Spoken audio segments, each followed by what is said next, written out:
명상수행을 하면서 매우 자주 듣는 말은 보는 그것에서 나를 떼어 놓으라는 설명입니다. 내가 보는 것이 아니라 보는 일이 일어나고 있다는 것을 의식하라고 말이죠.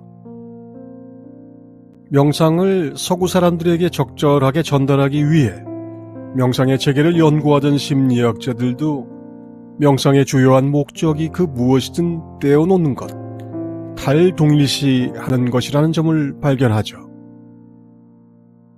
명상을 통한 초월, 의식 수준을 발전시키는 것은 탈동일시의 과정으로 정의되어 왔습니다. 네티, 그것이 아니다, 그것이 아니다. 대상으로부터의 탈동일시가 주제였습니다.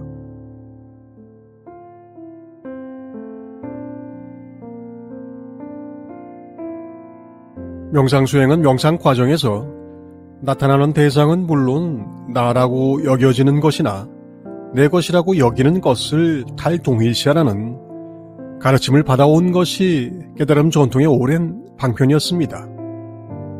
하지만 서구 심리학의 중요한 발견이기도 하고 공헌이기도 한 것은 탈동일시가 언제나 옳은 것은 아니라는 점입니다.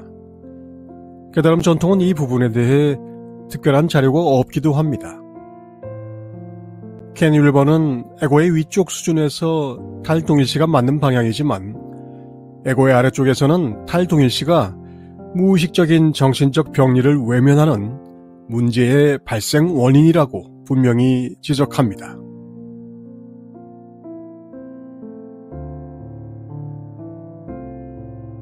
윌버의 말대로라면 어떤 경우에는 명상 수행을 통한 탈동일시는 의식 수준의 발달이나 영적 초월은커녕이고 오히려 정신병리상으로 해악을 미칠 수 있다는 겁니다. 정신적인 병리 때문에 자기 스스로 나는 내가 아니라고 부인하는 상태 역시 탈동일시에는 틀림이 없다는 것이죠. 이것을 전문 용어로는 해리라고 합니다. 쉽게 말해서 나와 세상에 대한 집착에서 벗어나려는 탈동일시를 하려면 떼어낼 대상이자 탈동일시 과정의 주체인 나라고 하는 인격이 명확하게 정립되어 있어야 한다는 것입니다.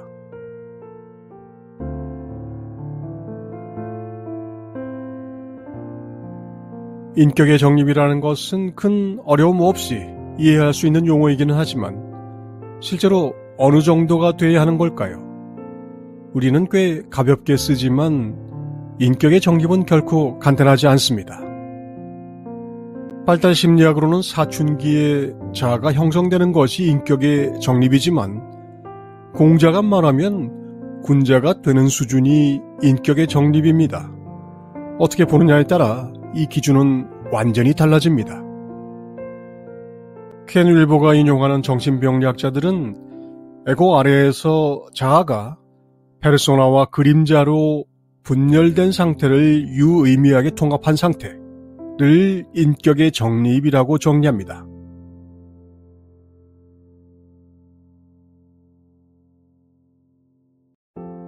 그림자라는 용어는 심리학에서 내가 나의 일부라고 인정하고 싶지 않아 무의식에 감춰버린 정신적 실체, 일종의 생각, 감정 덩어리입니다. 내가 나라고 확신하는 페르소나의 반대편이죠. 쉽게 설명하기는 어렵지만 내가 좋아하고 즐거워하면서 이게 나라고 여기는 페르소나와 달리 절대로 인정하고 싶지 않을 정도를 넘어서 아예 거부하고 은폐해버린 나입니다. 실제로 우리의 심리적 현상들의 대부분은 의식적이 아니라 무의식적인 경우라는 것이 밝혀졌고 물리적으로는 뇌과학이, 정신적으로는 심리학이 이 영역의 연구 지평을 넓히고 있죠.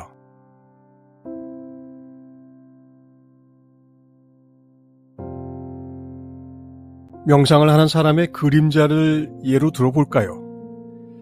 분노가 의식에 떠오르고 진실하게 경험되고 내 분노로 소유되면 분노를 경험하는 자기를 놓아버리는 것이 기초적인 명상법입니다.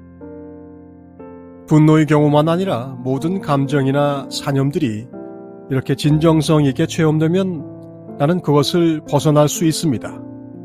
그것들이 나의 것인 상태를 거쳐야 그것을 버릴 수 있습니다.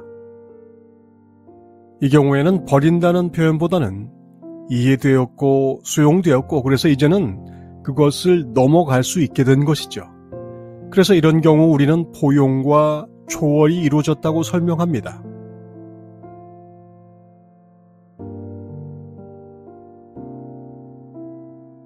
그런데 말은 쉽지만 이렇게 자연스러운 포용과 초월은 쉽게 일어나지 않습니다. 오히려 그 반대가 훨씬 자연스럽습니다. 너의 분노가 수용되기보다는 부인되는 경우가 더 많죠. 나는 화나지 않았어. 너가 나를 분노하게 했고 그가 그랬을 뿐이야. 분노는 나의 것이 아니야. 나는 그따위 일에 화를 낼 사람이 아니야. 나는 평안과 용서를 아는 수행자란 말이야. 이런 경험 없나요? 정말 없다면 깨끗하게 초월한 것일 터이지만 답하기가 주저되거나 기억이 나지 않는다면 명상 같은 것을 제대로 해보지 않은 경우에 가까울 것 같습니다.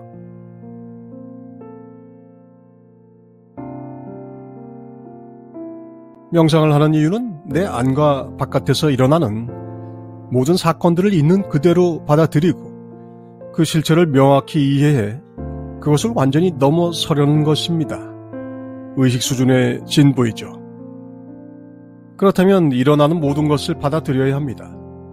하지만 감정과 사념 모두 받아들일 수 있는 그 상태에 이르기 위해서는 지난한 고난을 겪어야 한다는 것에 경험자는 동의할 겁니다.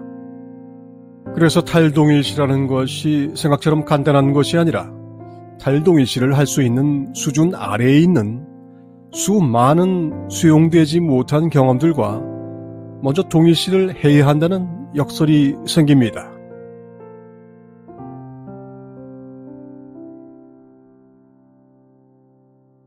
대부분의 구도자들은 먼저 해야 하는 것이 고요한 관상이 아닙니다.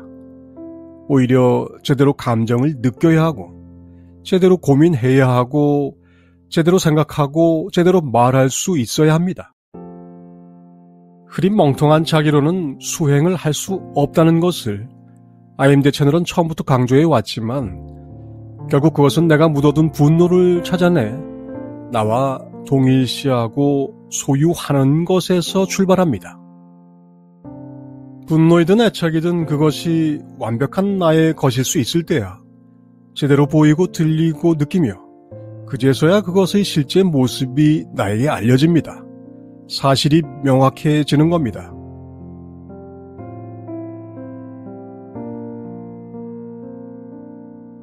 사실이 명확해지는 것, 사실을 정확히 이해하는 것, 이 모든 것들을 어딘가로 떠넘기지 않고 내가 받아들이는 것, 이것이 주변을 물리고 집중하는 명상의 기본적인 태도인 것이죠. 누구 탓이 아니라 내 탓이 되어야 그 탓을 넘을 수 있습니다. 내 카르마, 내 업장을 소멸하는 것은 그 누구도 해줄 수 없는 일이기 때문입니다. 이것이 탈동일시의 전개 과정 요약입니다. 초심자의 경우 명상을 하는 나는 페르소나일 수 있지만 명상에서 떠오르는 것은 대부분 그림자입니다.